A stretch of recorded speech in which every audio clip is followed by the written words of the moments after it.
Точна химна, но погрешно знаме. Ваков беше официјалниот пречек на Себастијан Курц.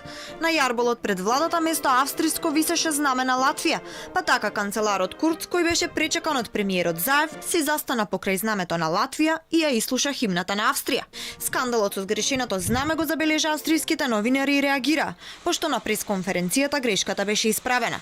Таму стоеше вистинското знаме. Сепак тоа не го спречи Себастијан Курц да ги испрати пораките до јавноста. Го поздрави договорот со Грција и ги повика граѓаните да излезат на референдум и да гласаат за. Решавањето на прашањето за името било шанса за Македонија, а гласањето на референдумот одлука на секој поединец. Го поздравувам компромисот за ова прашање и би сакал да ги повикам граѓаните да учествуваат на референдумот и да се изјаснат за договорот за името и за европската перспектива на државата. Тоа се разбира е одлука на секој поединец, но како пријател на Македонија би било многу позитивно ако има високо учество на граѓаните, како и позитивен исход од референдумот. И пресконференцијата не помина во најдобро светло. По обраќањето Себастијан Курц не можеше да го слушне преводот на прашањата од македонските новинари.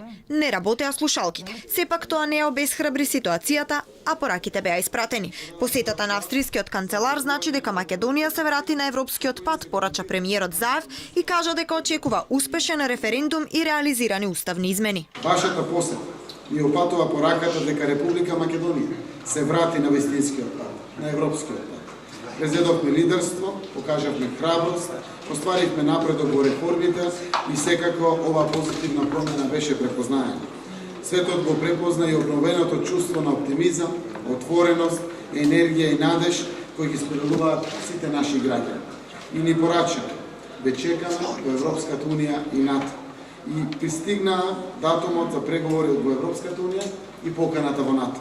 Сигурен сум дека зад одлуката на Европската унија да добиеме датум за преговори стои фокусот на австриското претседателство со Европската унија. По денешните скандали пристигна извинувањето од владата. Многу биле слични знамињата. Пропустот бил направен од службите, а се случило поради големата сличност во димензиите и колоритот на знамињата на Австрија и Латвија.